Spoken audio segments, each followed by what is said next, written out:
अस्सलाम वालेकुम। Live with Adil Shahzeb के साथ मैं हूं आपका मेजबान। फील्ड मार्शल आसिम मुनीर के सदर बनने की अफवाहों और इंडियन जारहियत पर पाक फौज का दो टोक रद्द अमल सामने आ चुका है। DGISPR लेफ्टिनेंट जनरल अहमद शरीफ चौधरी ने दी इकोनॉमिस्ट को खुसूसी इंटरव्यू देते हुए फील्ड मार्शल सैयद आसिम मुनीर की सदर बनने की खबरों को झूठ करार दे दिया। तर्जुमान पाक फौज ने मार्के हक के बाद किए जाने वाले सियासी तज्जिए मुस्तरद कर दिए हैं। बरतानवी जरीदी ने DGISPR से सवाल किया कि पाकिस्तान इंडियन फौजी कार्रवाई पर क्या रद्द अमल जाहिर करेगा अगर फ्यूचर में हो, जिस पर DGISPR ने एक जुरतमंदाना और दो टोक मौकिफ अपनाया और जवाब दिया कि अगर इंडिया ने आइंदा हमला किया तो इस बार हम इंडिया के अंदर जाकर काफ़ी दूर जाकर मशरिक से उन पर हमला करेंगे।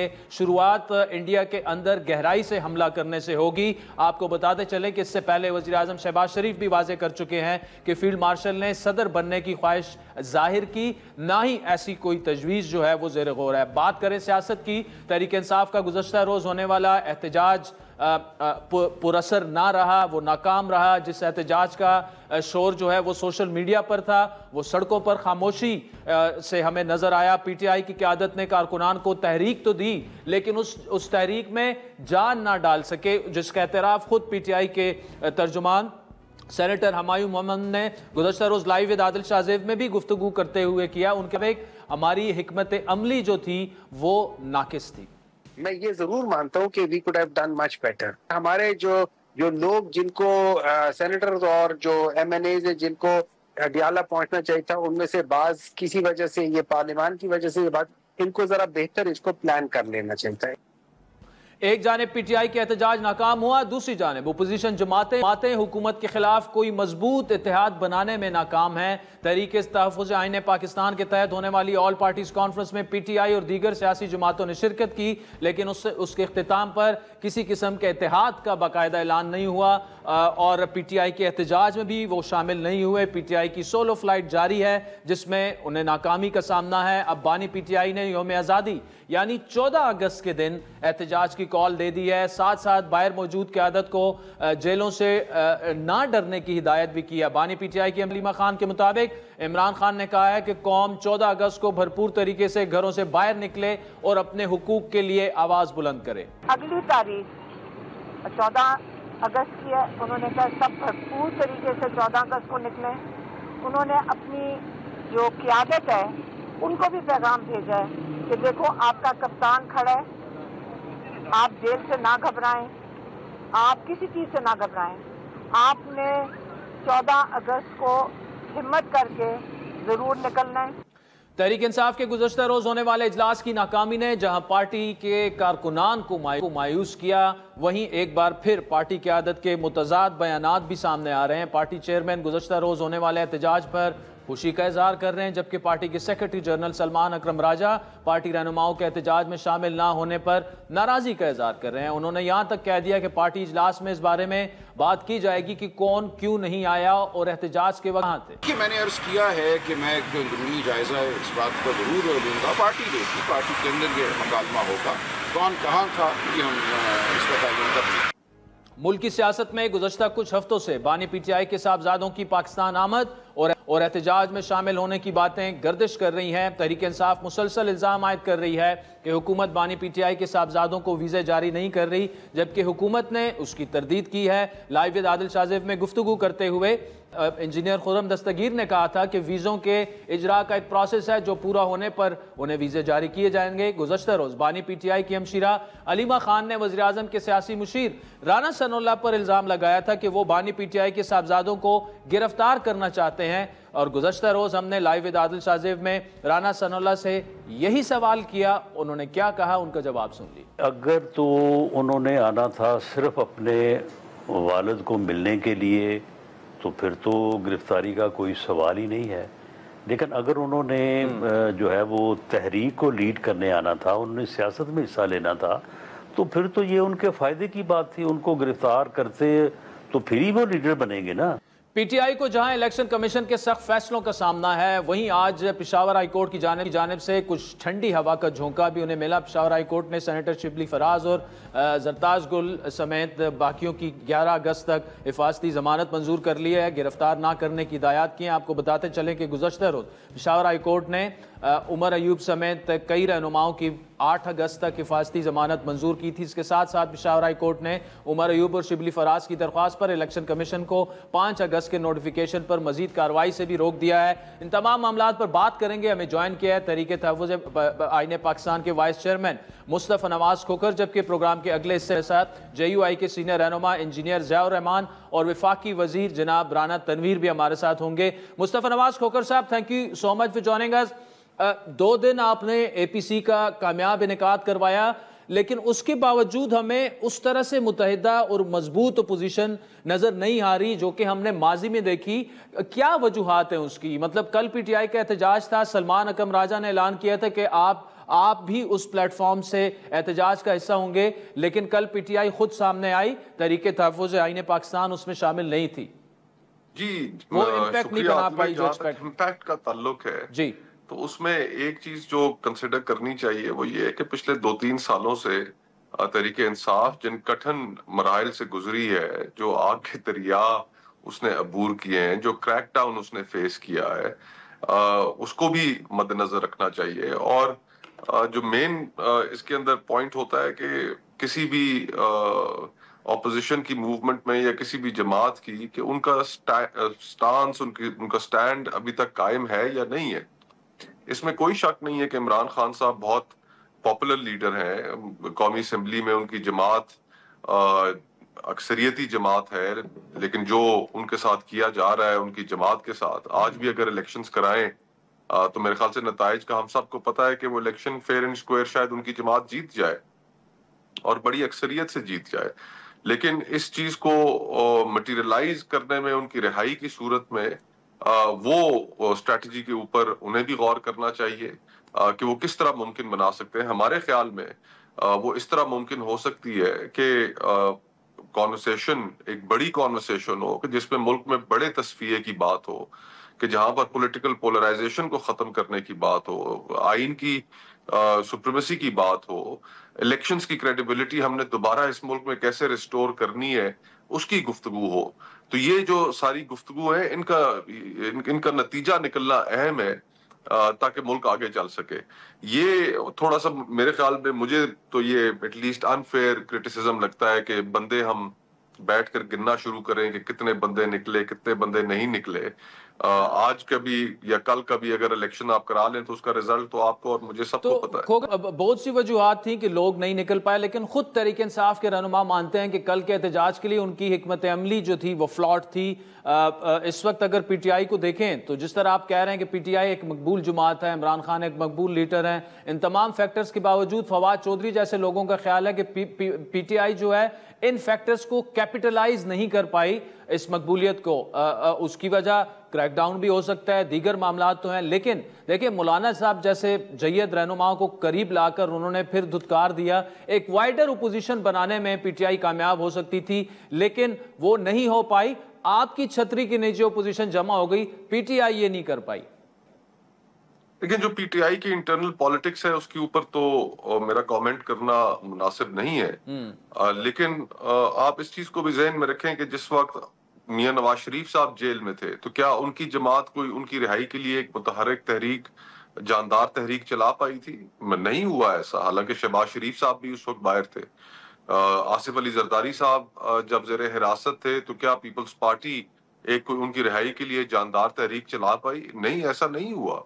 तो जो चीज इम्पोर्टेंट है हमारे लिए, सबके लिए, वो ये है कि मुल्क के अंदर एक आजाद अदलिया हो जो एक इम्पार्शियल तरीके से लोगों की, अगर किसी की पॉलिटिकल विक्टिमाइजेशन हो रही है तो उसके अंदर अपना एक गैर जानिबदार रोल प्ले करे। अभी जो हम इस वक्त सूरत हाल देख रहे हैं कि 26वीं आईनी तरमीम के जरिए अदलिया को न्यूट्रलाइज कर दिया गया है, मीडिया को पीका लॉज के जरिए न्यूट्रलाइज कर दिया गया है। बल्कि आज मैं वो खबर देख रहा था कि शायद आपके अखबार से ही एसोसिएटेड है एक नोतजई साहब कि उनके ऊपर जिस तरीके से एक हरासमेंट का सिलसिला शुरू किया गया है, उन पे केसेस बनाए गए हैं। मुल्क में पॉलिटिकल पार्टीज न्यूट्रलाइज हो चुकी हैं, एक जबर और घुटन का माहौल है, माशी तरक्की नहीं हो रही, स्टैगफ्लेशन जिसको कहते हैं इकोनॉमिक टर्म्स में, हम उसका शिकार हुए हुए हैं। तो ये सारी चीजें इस चीज का तकाजा तो करती हैं कि हम आपस में सर जोड़कर बैठे।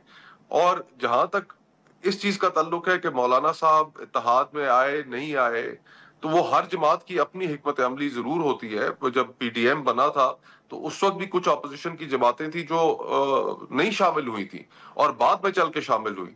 तो ये सिलसिला तो चलता रहता है। बुनियादी बात यह है कि आपका एंड गोल क्या है। हमने अपने मुश्तरका एलामिया के अंदर जो अपना एंड गोल सामने रखा, वो इस मुल्क में एक नए मिसाक की जरूरत पर जोर दिया। इस मुल्क के अंदर पॉलिटिकल विक्टिमाइजेशन की लहर को खत्म करने पे जोर दिया कि आज जिस वक्त आप और मैं गुफ्तगू कर रहे हैं, यानी इस पिछले हफ्ते के दौरान के अगर आप इवेंट्स उठाए तो तीनों आपकी कौमी असेंबली, आपकी सेनेट, पंजाब असेंबली, तीनों के ऑपोजिशन लीडर्स को नाअहल कर दिया गया है, दर्जनों एमएनएस को नाअहल कर दिया गया है। और बड़ी फुर्ती के साथ कल इलेक्शन कमीशन ने उनके नोटिफिकेशंस भी उनकी सीट्स के वेकेट होने के वो कर दिए। तो ये सारा जो माहौल है, ये किसी तरीके से आप इसको एक जमहूरी माहौल तो नहीं कह सकते कि जहां पर इम्पार्शली लोगों को इन्वेस्टिगेट अगर उन्होंने कुछ किया जा रहा हो।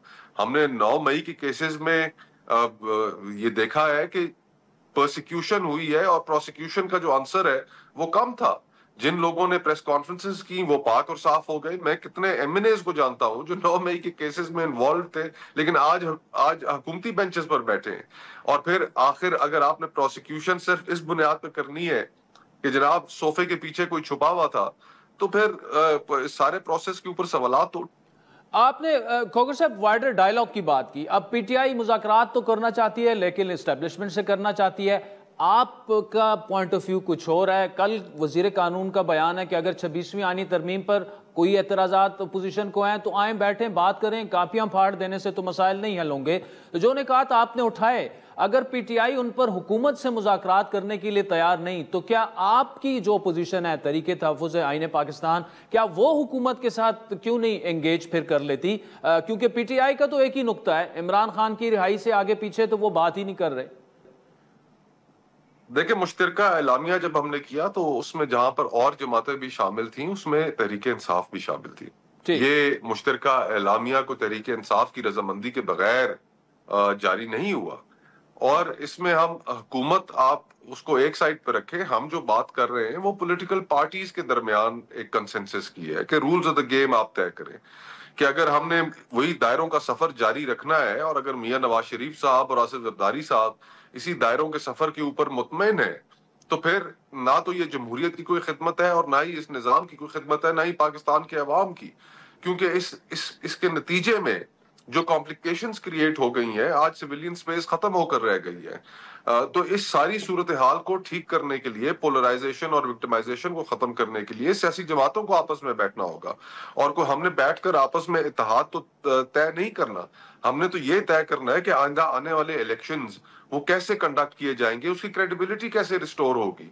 हमने ये जो 8 फरवरी के इलेक्शंस के बाद 9 फरवरी को होते हुए देखा कि अनप्रेसिडेंटेड है ये पाकिस्तान की तारीख में कि जहां पर हम माजी में दूध के अंदर पानी का मिलना तो देखते रहे हैं, लेकिन यहां पर तो पानी के अंदर दूध मिला दिया गया। तो ये इस जो क्रेडिबिलिटी है इलेक्शन कमीशन की और इलेक्टोरल प्रोसेस की, ये हमें कैसे रिस्टोर करनी है, ये हमारे लिए एक चैलेंज है। और इस रवायत को भी खत्म करना होगा कि जो हुकूमत में आकर अपने मुखालफिन को जेलों में डाले। इस रविश का भी हम 90 की दहाई का एक कॉन्सिक्वेंस देख चुके हैं। तो दोबारा उस रोड को ट्रेवल करने का क्या फायदा है जिस रोड को ट्रेवल करने का नतीजा ऑलरेडी हमारे खिलाफ में एक पॉइंट ऑफ व्यू ये भी है कि उनके जो रहनुमा डी सीट या नैल हो गए और दोबारा उन पर नशिस्त पर इंतखाबात जो हो रहे हैं तो उसमें जो है वो कॉन्टेस्ट ना किया जाए। गालिबन इमरान खान से भी ये बयान मंसूब किया जा रहा है। आपके ख्याल में क्या एक दफा फिर ये एक फ्लॉट स्ट्रेटेजी नहीं है कि मैदान खुला छोड़ दिया जाए? जी, हमारे ख्याल में बेहतर तो यही होगा और ये तजवीज हमने उन्हें दी भी है कि बाई इलेक्शंस को का बायकॉट नहीं करना चाहिए। आपको एक अपॉर्चुनिटी मिलेगी, पॉलिटिकल स्पेस खुलेगी। अब 20 सितंबर को लाहौर के अंदर, वजीराबाद में और सियालकोट में बाई इलेक्शंस हैं। तुम जलसे करें, जुलूस करें वहां पर, ये आपको एक पॉलिटिकल ओपनिंग मिली है, एक अपॉर्चुनिटी मिली है, उससे आप मोमेंटम भी क्रिएट कर सकते हैं। और हमें ये अंदाजा है कि हुकूमत उन इलेक्शंस के अंदर धांधली करेगी। हमें ये अंदाजा है कि फॉर्म 47 जो है वो उसी तरह इशू किए जाएंगे जिस तरह 8 फरवरी के इलेक्शंस में इशू किए गए थे।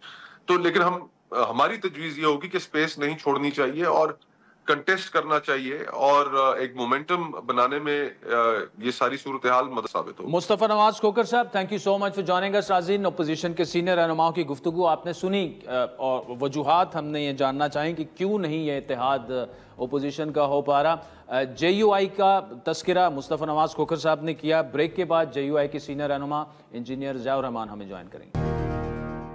वेलकम बैक नाज़रीन। ब्रेक से पहले ओपोजिशन के सीनियर रहनुमा मुस्तफा नवाज खोखर की तफसीली गुफ्तगू आपने सुनी। इस वक्त ओपोजिशन के एक और सीनियर रहनुमा JUI के रहनुमा जनाब इंजीनियर ज़ियाउर रहमान साहब हमारे साथ मौजूद हैं। ज़ियाउर रहमान साहब, बहुत शुक्रिया। ये बताइएगा, कल PTI का जो एहतजाज था, आप खुद भी ओपोजिशन का हिस्सा हैं, आपके ख्याल में क्या वो कामयाब था, नाकाम था? हुकूमती जिस तरह से PTI का गिला है कि हम पर क्रैकडाउन हुआ, गिरफ्तारियां हुई, हमें निकलने नहीं दिया गया, उस तरह से इम्पैक्ट नहीं बन पाया कल के एहतजाज का? बहुत शुक्रिया आदिल भाई।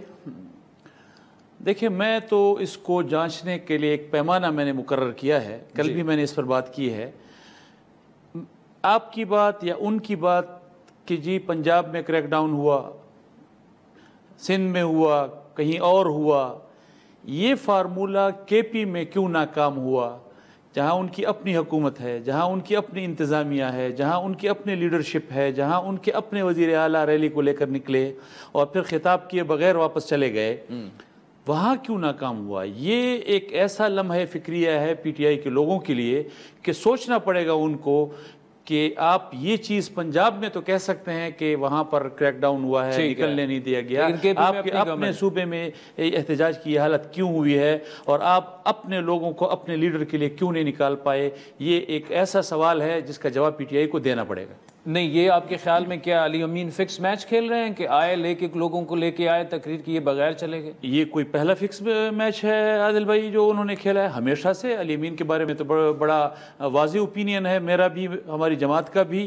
कि हमेशा PTI के पीठ में अगर किसी ने कोई खंजर घोंपा है तो ये शख्स है। इमरान खान की रिहाई के लिए किरदार हो, तहरीक की नाकामी के हवाले से कोई किरदार हो, यहाँ इस्लामाबाद ला के उनको छोड़ने का किरदार हो, फिर अपने ही सूबे में 12 अजला अपनी हुकूमत में उनमें छुपते छुपाते पेशावर पहुँचने का किरदार हो, फिर कल का ये जो इमरान खान की रिहाई के हवाले से तहरीक में किरदार है, कौन सा ऐसा किरदार है जहां उन्होंने ये चीज़ नहीं अदा की, किरदार नहीं अदा किया PTI की नाकामी का और ये इस तहरीक को सब होता है? अच्छा, मुझे बुनियादी वजह बताएं कि ओपोजिशन इत्तेहाद क्यों नहीं हो पा रहा? अभी तहरीक तहफ़्फ़ुज़ आईन पाकिस्तान के तहत 2 रोज़ा ऑल पार्टीज़ कॉन्फ्रेंस हुई, बार बार आप लोगों को भी दावत दी गई, लेकिन फिर भी उस तरह से ओपोजिशन नहीं बन पा रही जिस तरह से मौलाना साहब की क़यादत में PTI के ख़िलाफ़ ओपोजिशन बनी थी, और वो हमने जलसे जुलूस भी देखे थे और मार्च भी देखे थे, वो नहीं हो पा रहा। देखिए आदिल भाई, बड़ा एक इसमें वाज़े तज़ाद आप कह सकते हैं, आप डिफरेंस कह सकते हैं। वो ये है कि आज की जो अपोजिशन है सबसे बड़ी जमात वो है PTI। अगर कोई भी अपोजिशन का इत्तेहाद बनेगा तो उसको इनिशिएट किया जाएगा बड़ी अपोजिशन की जमात की तरफ से, या कम से कम आपको ये एक चीज़ इंश्योर करनी पड़ेगी कि अगर कोई उसको और भी इनिशिएट करता है, सपोज उसको JUI जो है वो इनिशिएट करती है, कोई और उसको इनिशिएट करता है, तो आपकी तरफ से संजीदगी का लेवल वो होना चाहिए जो एक अपोजिशन की अलायंस के लिए हुआ करता है। तो इस वक्त न मुझे PTI के हवाले से बदकिस्मती में कह सकता हूँ कि उनमें न इत्तेहाद के हवाले से मुझे संजीदगी नज़र आ रही है, न उनमें यकसुई और इत्तेफाक नज़र आ रहा है। जब ये चीज़ें मफकूद होंगी और ये नज़र नहीं आएंगी तो अपोजिशन का अलायंस जो है वो नहीं बन पाएगा, और जब ये नज़र आना शुरू हो जाएंगी तो आपको अपोजिशन का अलायंस भी बनता हुआ नजर PTI का आपसे गिला है। कल सेनेटर हमायूं मोमन साहब ने हमारे प्रोग्राम में ये कहा कि हम मौलाना साहब से ये एक्सपेक्ट नहीं कर रहे थे कि जो हमसे छीनी गई नशिस्तें हैं, कम अज़ कम उनको ये मखसूस नशिस्तें नहीं लेनी चाहिए। देखें, बड़ा एक नज़र आने वाला एक मौक़िफ़ है जमीयत उलमा इस्लाम का कि अगर ये सीटें जो हमने ख़ुद नहीं ली, सुप्रीम कोर्ट में जब मंसूर अली शाह के बेंच ने फैसला दिया तो जमीयत उलमा इस्लाम ने, मौलाना फजलुर रहमान साहब ने बाकायदा प्रेस कॉन्फ्रेंस करते हुए कहा कि हम इस फैसले को जुज़वी तौर पर कबूल करते हैं और हम इसके ख़िलाफ़ अपील में नहीं जाएंगे। ठीक। और फिर हम अपील में नहीं गए, लेकिन जब सुप्रीम कोर्ट का फैसला आया तो बाइंडिंग होता है, वो इलेक्शन कमीशन का फैसला होगा, वो बाइंडिंग होगा। अगर जिस तरह हम 2024 के इलेक्शन के बाद के निज़ाम को नहीं मानते, लेकिन उसके बाद हम बैठे हुए हैं क्योंकि ये सब पे बाइंडिंग है। लेकिन एक बात मैं पीटीआई के हवाले से और अपोजिशन के हवाले से मैं ये कहना चाहता हूँ कि उनको ये फैसला करना होगा कि आया ये जो सीटें अगर जमीयत उलमा इस्लाम न लेती तो ये सीटें अपोजिशन के पास आती या ये हुकूमत के पास जाती। ये तो अपोजिशन के पास नहीं आनी थी, ये तो मुस्लिम लीग और पीपल्स पार्टी में तकसीम होनी थी। तो उससे फ़ायदा और तकवीयत हुकूमत को मिलती या अपोजिशन को मिली। अब ये सीटें जमीयत उलमा इस्लाम को मिली हैं तो इसका मतलब ये है कि वापस अपोजिशन को मिली हैं और अपोजिशन ताकतवर हुई है। अगर ये सीटें जमीयत उलमा इस्लाम न लेती तो या पीपल्स पार्टी को मिलती या मुस्लिम लीग को मिलती और हुकूमत ताकतवर होती। अब मुझे समझ नहीं आ रही कि वो हुकूमत को ताकतवर बनाना चाहते हैं या वो अपोजिशन को ताकतवर बनाना चाहते हैं, इसका फैसला वो कर लें। अच्छा, 9 मई के बाद सजाएं मिलना शुरू हो चुकी हैं, डिस्क्वालिफिकेशन भी हो चुकी है, MNAs और MP शिबली फराज हो, उमर अयूब हो, आप इन सजाओं को कैसे देखते हैं और 9 मई के जो मुल्ज़िमान को सजाएं अब हो रही हैं उनको? देखें आदिल भाई, पीटीआई हो या हुकूमत या रियासत हो, उनके मौक़िफ़ में तज़ाद है। हमने पहले दिन से पीटीआई को ये कहते हुए सुना कि जी ये एक ऐसा फॉल्स फ्लैग ऑपरेशन था कि ये ख़ुद ही उन्होंने प्लान किया, ख़ुद ही एग्जीक्यूट किया, फिर ख़ुद ही हमें फंसाया और उससे जो है ना हमारी पूरी पीटीआई की जमात को रगड़ा दिया और हमें फंसाया गया। फिर हमने इनके वज़ीर आला को सुना, फिर हमने शौकत यूसुफ़ज़ई साहब को सुना, फिर हमने इनके लीडरान को सुना कि वो कह रहे हैं कि जी जिसने ये काम किया उसको सज़ा देना, तो पूरी जमात को आप क्यों लपेट में ला रहे हैं? तो इसका मतलब है कि आपने ओन कर लिया, आपने कबूल कर लिया। तो ये तो मौक़िफ़ में तज़ाद है। आप सेम रियासत को देख लीजिए, रियासत कहती है कि जी 9 मई रियासत के ख़िलाफ़ बगावत है, तो रियासत के ख़िलाफ़ बगावत का मुजरिम इमरान खान जेल में क्यों है? और रियासत का इसी 9 मई का मुलज़िम जो है वो रियासत के ख़िलाफ़ बगावत का अली अमीन वज़ीर आला क्यों है? और वो जिसने प्रेस कॉन्फ्रेंस की वो माफ़ हो गया, रियासत के ख़िलाफ़ बगावत उसकी माफ़ हो गई, जिसने प्रेस कॉन्फ्रेंस नहीं की तो वो माफ़ नहीं हुई। तो ये जो मौक़िफ़ का तज़ाद है, ये तज़ाद किस तरह हम इसको पॉलिटिकल विक्टिमाइजेशन और रियासत के ख़िलाफ़ बगावत में फ़र्क कर सकेंगे, इसमें रियासत को सोचना पड़ेगा कि अगर ये बगावत है तो फिर वो की मंजूर नज़र लोगों को माफ़ करने, या इमरान खान साहब के बारे में आप देख लीजिए कि वो कहते हैं इमरान खान साहब माफ़ी मांग लें। अमीन तो बड़ी खुलकर तकरीरें करते हैं एस्टेब्लिशमेंट के ख़िलाफ़ और इमरान खान के हक़ में। तो आप आदिल भाई कोई मुझे ये समझा दे कि इमरान खान साहब भी तो उसी 9 मई के मुजरिम हैं, तो वो जेल में हैं और उसी 9 मई के मुजरिम जो है वो बगावत के मुजरिम वो वज़ीर आला हैं। अब मैं एक पाकिस्तानी लेमैन हूँ, मैं एक पॉलिटिकल वर्कर हूँ, मुझे कोई ये समझाए कि ये रियासत का जो ये फ़र्क है, ये जो तफरीक है 2 मुल्ज़िमान में, ये मुझे क्या सोचने पे मजबूर करेगी कि ये पॉलिटिकल विक्टिमाइजेशन है या रियासत के खिलाफ बगावत। इंजीनियर ज़ाहिर रहमान साहब, thank you so much for joining अस। नाज़रीन, अपोजिशन का मौक़िफ़ आपने सुना। ब्रेक वफाकी वज़ीर राना तनवीर साहब हमें ज्वाइन करेंगे, शुगर स्कैंडल के हवाले से बात करेंगे। शुगर की शॉर्टेज है और प्राइसेस जो हैं वो आसमान को छू रही हैं, वजह उसकी क्या है, अभी तक जो इंक्वायरी हुई है उसमें क्या सामने आया, ब्रेक के बाद इस पर गुफ्तगू करेंगे। हमारे साथ रहिए। नाज़रीन, ब्रेक से पहले हमने मुल्क की सियासत पर बात की, सियासी गहमा गहमी के साथ साथ चीनी के बहरान का भी एक इशू है। शुगर माफिया ने मार्केट से चीनी गायब कर दी, जबकि हुकूमत ने भी इस मसले से निपटने के लिए कमर कस ली है। मुख्तलिफ शहरों में टीमें बनाकर चीनी की दस्तयाबी और इसकी हुकूमती नरखों पर फ़रोख्त को यकीनी बनाने की कोशिशें हो रही हैं। मुल्क के मुख्तलिफ शहरों में चीनी की कीमत 200 रुपये फ़ी किलो तक जा पहुंची है। गुज़श्ता चंद माह में चीनी की कीमत में इजाफे की वजह मुल्क से चीनी की बरामद को करार दिया गया। गुज़श्ता साल 7.5 लाख टन के लगभग चीनी बरामद की गई। हुकूमत की जानिब से चीनी बरामद करने की वजह उसके सरप्लस स्टॉक को करार दिया गया। पाकिस्तान की 67 शुगर मिल्स ने $40 करोड़ यानी 112 अरब रुपए की चीनी बरामद की और मकामी मार्केट में चीनी की कीमत में इजाफे से शुगर मिलों ने 300 अरब रुपए का मुनाफा कमाया। चीनी बहरान क्यों पैदा हुआ, हुकूमत इस बहरान पर काबू पाने के लिए क्या इकदाम कर रही है और अब तक कि जो इन्हीं हुई है, कौन जिम्मेदार है इसका, क्या कोई जिम्मेदारान सामने आए हैं? तमाम मामलों पर बात करने के लिए हमें ज्वाइन किया है वफाकी वजीर खुराक जनाब राना तनवीर हुसैन साहब। राना साहब, thank you so much for joining us. बार बार ये चीनी का बुरान जब से हम पैदा हुए हैं ये रिपीट होता जाता है। इस बार जो बुरान आया, इससे हुकूमती नाअहली कहा जाए या मार्केट का जो शुगर माफिया है उनका किरदार है इसमें? मीडिया की पे बहुत ज़्यादा हाईलाइट किया जा रहा है जी, और उस वजह से सिचुएशन थोड़ी सी ना उस किस्म की पैनिक सा हो जाता है मार्केट में, और मार्केट फोर्सेज जो है वो नेगेटिवली काम करना शुरू कर देती हैं। लेकिन एज सच अगर देखें तो जो स्टॉक है वो हमारे लिए सफिशेंट है अगले क्रशिंग सीज़न के आने तक। लेकिन जब पैनिक होता है तो उसमें लोग जो उस पैनिक में आके या उस अनसर्टेनिटी जो एक किस्म की परसेप्शन क्रिएट कर दिया जाता है, उससे लोग ज़्यादा बाइंग शुरू कर देते हैं। पता नहीं खुदा न खास्ता क्या हो जाएगा, कोई 1 किलो लेता है 2 किलो ले लेते हैं वहाँ पे जाके, तो उससे यकीनी तौर पे मार्केट जो फोर्सेस है वो नेगेटिवली काम करती हैं।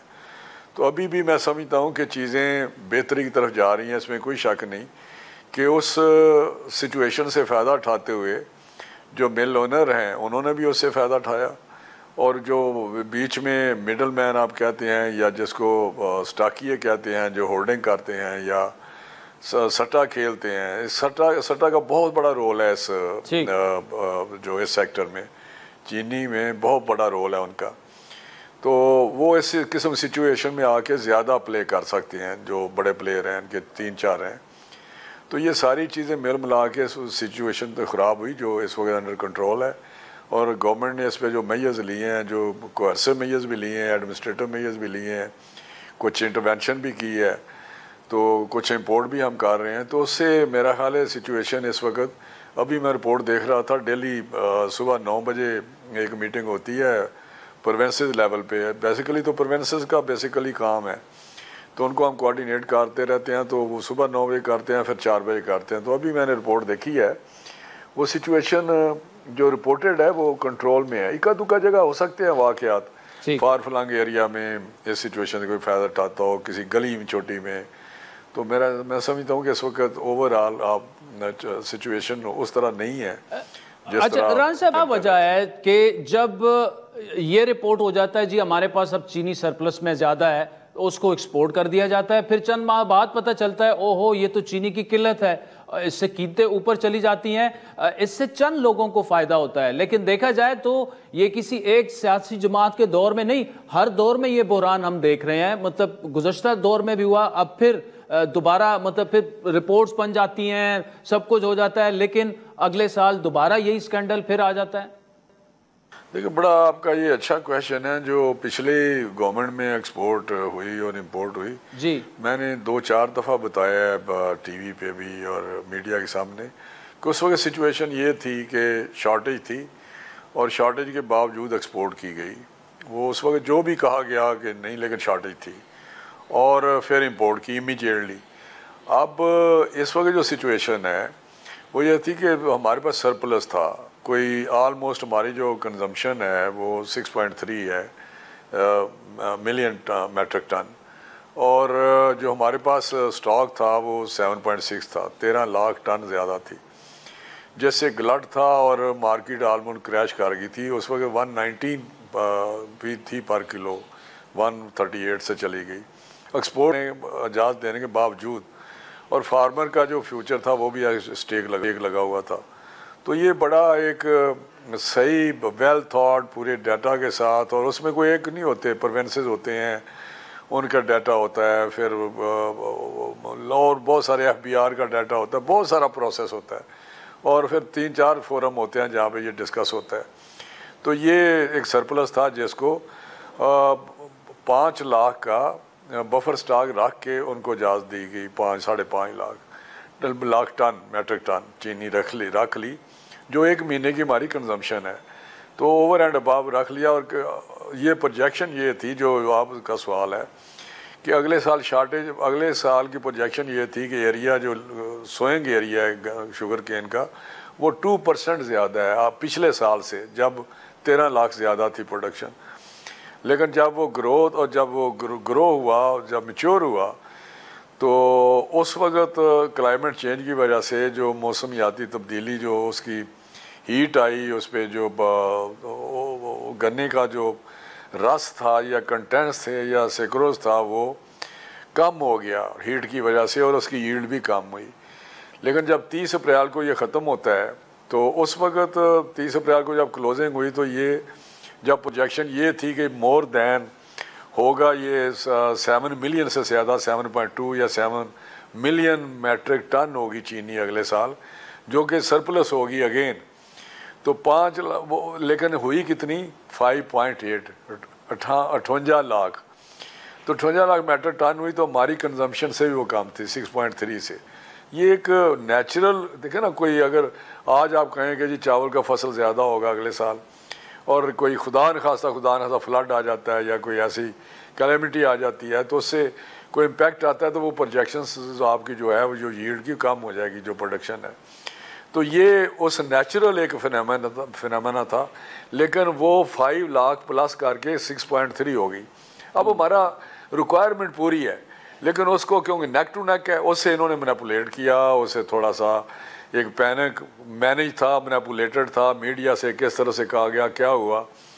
तो अब हम इंपोर्ट कर रहे हैं, इंशाल्लाह सितंबर के वायल में आ जाएगी, तो ये चीज़ें सारी बिल्कुल नॉर्मल हो जाएंगी इंशाल्लाह ताला। तो ऐसी नहीं थी कि कोई उसकी असेसमेंट गलत थी, वो एक नेचुरल फिनोमेना था। अगर ये क्लाइमेट चेंज की वजह से ना होता, तो आज फिर हमारा सरप्लस इतनी ज़्यादा होती, सरप्लस के गलट आया होता और फार्मर को उसका और ना मिलता उसकी सही प्राइस। और पिछले साल जब एक्सपोर्ट की तो प्राइस पता कितनी मिली है फार्मर को? जी 450 से 700 रुपये पर मन उनको मिला है, जो पहले 350 मैक्सिमम था उससे पिछले साल। तो ये सारी चीज़ें हैं, लेकिन इंशाल्लाह इंदा मैकेनिज़्म को बना रहे हैं, डी रेगुलेशन पे जा रहे हैं, ताकि गवर्नमेंट इससे निकल जाए, जाके गवर्नमेंट के जो टिकट चलते हैं वो ना चलें और ये चीज़ें बेहतर हो जाएगी। प्राइम मिनिस्टर साहब ने कमेटी बनाई है डी रेगुलेशन की, इस सेक्टर को भी दूसरे क्रॉप की तरह डी रेगुलेट कर। राज साहब, बड़ा आपने तफसील आप दिया, लेकिन देखें, to be honest, way forward इसका वही जो डी रेगुलेशन की आपने बात की, प्राइम मिनिस्टर साहब ने कमेटी जो बनाई है, एक तो ये बताइए उस कमेटी की प्रोग्रेस क्या है, कहां तक पहुंची, और दूसरा ऐसा मैकेनिज्म बनाए जिस तरह, मतलब आपने क्लाइमेट चेंज की बात की, वो एक रियलिटी है, 2050 तक हमारी इकोनॉमी को बिलियंस ऑफ डॉलर्स का नुकसान होने वाला है। तो इस पूरे मैकेनिज्म में आप बिल्कुल डी रेगुलेशन की तरफ जाए, लेकिन क्लाइमेट चेंज को हम नजरअंदाज नहीं कर सकते। आपने बिल्कुल ठीक कहा आदर्श शाह से। मैं एक बात आपको बताऊं सर, कि ये भी मैं आपको बताना चाहता हूं कि जो क्लाइमेट चेंज की वजह से डिक्लाइन आई है, टोटल क्रॉप्स में आई है, कोई ये क्रॉप नहीं, चाहे वो गन्ना तकरीबन 5 क्रॉप्स में तो बिल्कुल चावल हो, वीट हो, और ये पाकिस्तान में नहीं है, ऑल ओवर द वर्ल्ड आप देख लें उठा के, सबकी डिक्लाइन आई है, उसमें नीचे की तरफ उनकी यील्ड गई है या प्रोडक्शन कम हुई है। तो ये जो आपने बात की है, अगर तो डी रेगुलेशन नहीं करते हम, तो फिर तो ये हमें बिल्कुल हम कंसिडर करेंगे उस वक्त कि हम इस फैक्टर को मद्देनज़र रखें। अगर हमारे पास सरप्लस है तो फिर हमें अगली फसल का इंतज़ार करना चाहिए कितनी है, जब तक वो आ ना जाए, वो मार्केट में आ ना जाए। लेकिन जब हम डी रेगुलेशन पे जा रहे हैं, तो फिर तो ये मार्केट हम छोड़ देंगे कि अगर शॉर्टेज आएगी तो वो इंपोर्ट भी कर सकते हैं, एक्सपोर्ट भी कर सकते हैं। वो प्राइस भी हम नहीं कंट्रोल करेंगे, प्राइस उसकी 100 रुपया भी हो सकती है, 200 रुपया भी हो सकती है। तो मैं समझता हूँ डी रेगुलेशन का मतलब तो ये है कि end to end deregulation, import export की इजाज़त हो, कोई उस पर प्रोटेक्शन इनको ना हो, इस मिलों को। इस वक्त टोटली ये प्रोटेक्टेड सेक्टर है, इसमें हम इंपोर्ट बैन की हुई है और उस पर टैक्सेस भी बहुत सारे लगाए हुए हैं, कोई पता नहीं 48% टैक्सेस हैं इस पर, शुगर की इंपोर्ट पे। तो कहने का मकसद है कि ना उस पर टैक्सेस होंगे, ना फिर उसकी इंपोर्ट की पाबंदी होगी। और हम तो ये भी रिकमेंड कर रहे हैं कि इसकी लाइसेंसिंग जो है, जो इसकी मिल लगाने का लाइसेंस है, उसको भी फ्री कर दिया जाए। जो लगाना चाहता लगाए, जो नहीं लगाना चाहता ना लगाए। जो एफिशिएंट होगा वो रह जाएगा, जो बिजनेसमैन और अब तो जब प्रोटेक्शन आप देते हैं तो फिर उस वक्त तो इनएफिशिएंट मिलें भी काम कर रही हैं। और ठीक है, ये तो चले स्कैंडल की बात होगी। किसानों की शिकायत बहुत ज्यादा हैं, उन्हें गन्ने की कीमत बर वक्त नहीं मिल रही। क्या हुकूमत इस बारे में क्या कर रही है? बिल्कुल ठीक है, ये हमेशा गवर्नमेंट की और प्रोविंशियल गवर्नमेंट्स की भी प्रायोरिटी रही है कि जो हमारा गन्ने का काश्तकार है उसको जो उसका फसल का मुआवजा है वो फौरी मिले और मुनासिब मिले। लेकिन ये एक ऐसा सेक्टर है जो बिल्कुल इस पे भी एक्सप्लॉइट करता है और गन्ना लेके उनके 6-6 महीने या साल पैसे भी नहीं देते। लेकिन जब पिछले साल हमने एक्सपोर्ट की तो उसको इसके साथ भी लिंक किया था कि आप जो गन्ने सबसे पहला जो एक्सपोर्ट होगी वो सबसे पहले आप जो गन्ने का ग्रोअर है उसको पैसे देंगे, ये लिंक कर दिया था और ये हुआ। ये मैं आपको बता रहा हूँ, जो भी पैसा आया पहले डाइवर्ट किया गन्ने की तरफ जो एक्सपोर्ट से हुआ, क्योंकि वो कहते थे जी हमें तो लॉस हो गया है, हमारी तो जो कास्ट है वो 130 रुपये अब 118 रुपये पे बेच रहे हैं, ठीक तो हम तो तबाह हो गए हैं। खैर नहीं हो, हमने उसको लिंक कर दिया था और अब भी ये जो केन कमिश्नर हैं सूबों के, उनकी ये ड्यूटी है कि वो काश्तकार को उसका मुआवजा दुआएं। और हम भी इधर जब उनको कोई थोड़ा सा कोई फैसिलिटी मांगते हैं तो उनको ये शर्त रखते हैं कि पहले आप अपने ग्रोअर को जो पैसे हैं वो दें।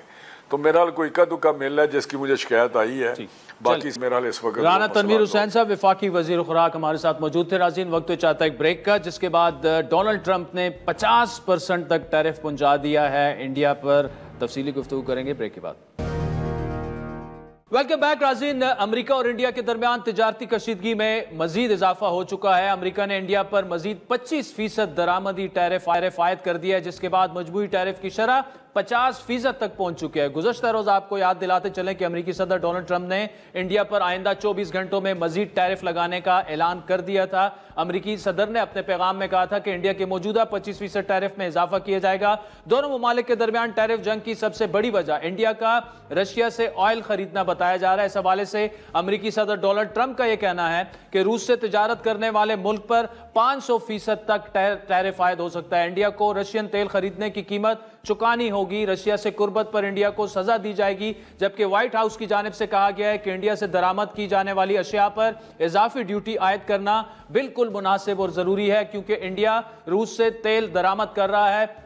इंडिया पर अमेरिका की जानिब से आयद किया जाने वाला इजाफी 25% टैरिफ आइंदा 3 हफ्तों में नाफिजुल अमल हो जाएगा, जबकि इंडिया पर इससे पहले भी लगाया गया 25% टैरिफ कल से नाफिज हो जाएगा। अमेरिकी टैरिफ आयद होने पर इंडियन वज़ीर आज़म नरेंद्र मोदी को इंडियन अपोजिशन की जानिब से कड़ी तनकीद का सामना करना पड़ रहा है। Indian opposition leader Rahul Gandhi के मुताबिक ट्रंप के दोस्त मोदी ने इंडिया पर मजीद टैरिफ लगा दिया। ट्रंप इंडिया के खिलाफ मुसलसल इकदाम कर रहे हैं और मोदी ट्रंप का नाम तक नहीं ले पा रहे, क्योंकि वो ट्रंप को जवाब देने की पोजीशन में नहीं। अमेरिकी सदर के इस फैसले से अमेरिकी सार्फिन के लिए दरामदी अशिया महंगी होने का खदशा बढ़ गया है। अमेरिकी माहिरीन का कहना है कि इंडिया जो पहले ही अमेरिका के साथ बरामदात पर इन्हिसार रखता है, अब अपनी मसनूआत को दीगर मंडियों में मुंतकिल करने या दो तरफा मुज़ाकरात के जरिए रियायत हासिल करने की कोशिश करेगा।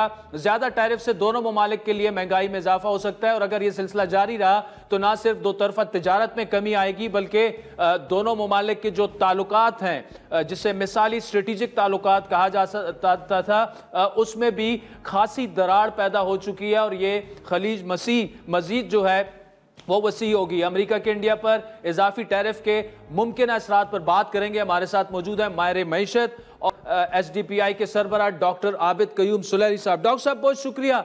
सर, सादा सा सवाल ये है, पहले 25% टैरिफ लगा, मजीद 25% लगा दी है इंडिया पर, लेकिन दूसरी जानिब अगर पाकिस्तान को देखा जाए तो बड़े स्मूथली तरीके से बैलेंसिंग एक्ट, हमारा चाइना के साथ अच्छे रिलेशन, अमेरिका के साथ अच्छे रिलेशन, ईरान के साथ अच्छे रिलेशन, एक तरफ स्मूथ सेलिंग हमें नजर आ रही है, दूसरी जानिब जो है नरेंद्र मोदी ना कुछ बोलने की पोजीशन में है और रोजाना उन्हें ना सिर्फ एम्बेरसमेंट कॉज हो रही है, बल्कि ये तो एक बहुत बड़ी इकोनॉमिक एक सेटबैक है इंडिया के लिए 50% टैरिफ।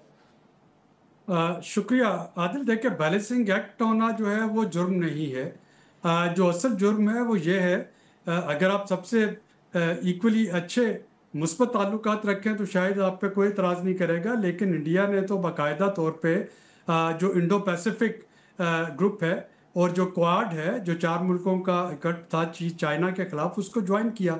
यानी एक तरफ तो इंडिया जो है वो यूएस के साथ उसका एक वार में, और ये ट्रेड वार नहीं एक्चुअल वार में हलीफ बन रहा है जो को कंटेन करने के लिए, रशिया को कंटेन करने के लिए। और उसके बाद वही इंडिया जो है वो रशिया से ना सिर्फ ये कि उसका यूक्रेन पे हमले के बाद सबसे बड़ा ऑयल एक्सपोर्टर बन चुका है, बल्कि उस ऑयल को आगे भी बेच रहा है। अब अगर आप यूएस के पॉइंट ऑफ व्यू से देखें या इवन यूरोपियन यूनियन के पॉइंट ऑफ व्यू से देखें, तो इस वक्त यूरोपियन यूनियन अपने डेवलपमेंट बजट कट कर रही है नाटो का डिफेंस बजट बढ़ाने के लिए, ताकि यूक्रेन की वार को स्पॉन्सर किया जाए। और उसके मुकाबले में उन्हें काउंटर जो नज़र आ रहा है, अपना काउंटर पार्ट वो है कि जी इंडिया जो है वो मुसलसल वो रशिया से तेल ख़रीदे जा रहा है। तो ये जो एक वजह है कि आप वॉर टाइम के इत्तेहादी बनने का दावा भी करते हैं, और उसके बाद अमेरिका के और वेस्ट के जो राइवल हैं उनके साथ भी मुस्बत ताल्लुकात रखना चाहते हैं और उनकी वॉर को स्पॉन्सर कर रहे हैं। तो ये वो जुर्म है। So it's not a balancing act. India ने ऑलरेडी अपनी साइड जो थी वो चूज़ कर ली थी, क्वाड का हिस्सा बन के और इंडो पैसिफिक स्ट्रेटजी का हिस्सा बन के, जिसमें अपनी दानिश में वो पाकिस्तान को कॉर्नर करना चाह रहा था और चाइना को कॉर्नर करना चाह रहा था।